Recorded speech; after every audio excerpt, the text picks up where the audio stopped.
This is the brief on the future of dry electrode batteries and decentralized energy.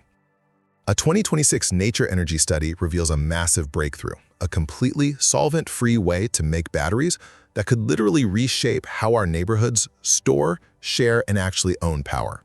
First, let's look at this dry manufacturing breakthrough. Traditional battery making relies on a wet slurry.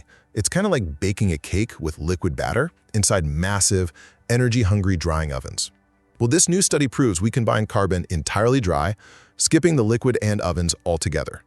It yields electrodes with over 99% active material and retains 78% capacity after 1,000 cycles, instantly slashing a factory's footprint. Second, we're looking at a huge shift to a decentralized edge grid. Because we don't need those giant, expensive ovens, factories get smaller and way cheaper.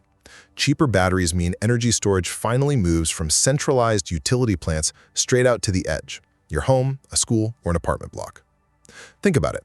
If storage isn't bottlenecked by massive factories, what happens to the grid when every neighborhood can suddenly afford to be its own power reservoir? Finally, let's consider the social realities. This creates what researchers call a connected edge with memory.